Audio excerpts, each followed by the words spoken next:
Hello friends, welcome back. ಇದು ಬುಧವಾರ ಸಂಜೆ ವ್ಲಾಗ್ನ ನಾನು ಮಾಡ್ತಾ ಇದ್ದೀನಿ. ಕೆಲಸದಿಂದ ಬರೋದು ಲೇಟ್ ಆಯಿತು ಅಂತ ಹೇಳಿ ನಮ್ಮ ಹಸ್ಬೆಂಡ್ ಹೋಟೆಲ್ಗೆ ಹೋಗೋಣ ಅಂತ ಹೇಳಿದ್ರು. ಹಾಗಾಗಿ ಹೋಟೆಲ್ಗೆ ಬಂದಿದ್ವಿ, ನಮ್ಮ ಪಾಪನೂ ಕೂಡ ಕರ್ಕೊಂಡು.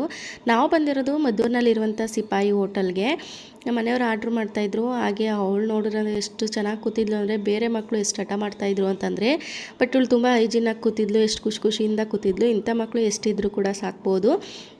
ಅದಾದಮೇಲೆ ಅವ್ರು ಪ್ಲೇಟ್ ಕೊಟ್ಟರೆ ನನ್ನ ಪ್ಲೇಟ್ ಕೊಡಿ ಅಂತ ನಮ್ಮ ಮನೆಯವ್ರ ಜೊತೆ ಜಗಳ ಆಡ್ತಾಯಿದ್ಲು. ಸೊ ಫಸ್ಟು ನಾವು ರೋಟಿ ಕರಿ ಆರ್ಡ್ರ್ ಮಾಡಿದ್ವಿ, ಚಿಕನ್ ಕರಿನ.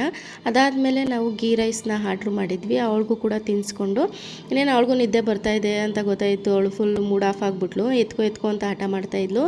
ಸೊ ಹೊರಗಡೆ ಬಂದು ನೋಡಿದ್ರೆ ತುಂಬಾ ಮಳೆ ಬರ್ತಿತ್ತು. ಅವಳು ಚಾಕ್ಲೇಟ್ ಬೇಕು ಅಂತ ಹೇಳಿದ್ಲು. ಅಲ್ಲೇ ಕೊಡಿಸ್ಕೊಂಡು ಒಂದು ಹಾಫ್ ಆನ್ ಅವರ್ ನಿಂತಿದ್ವಿ. ಸೊ ಮಳೆನೂ ಸ್ವಲ್ಪ ಕಮ್ಮಿ ಆಯಿತು. ಹಾಗೆ ಹೊರಡೋಣ ಅಂತ ಹೊರಡ್ತಾ ಇದ್ದೀವಿ. ಇವತ್ತು ಊಟ ಅಂತೂ ತುಂಬಾ ಚೆನ್ನಾಗಿತ್ತು. ಸೊ ಇದಾಗಿತ್ತು ಇವತ್ತಿನ ದಿನ. ವೀಡಿಯೋ ಇಷ್ಟ ಆದರೆ ಹಾಗೆ ಒಂದು ಲೈಕ್ ಮಾಡಿ, ಇನ್ಸ್ಟಾಗ್ರಾಮಲ್ಲಿ ಕೂಡ ಫಾಲೋ ಮಾಡಿ. Thank you for watching. Bye see next.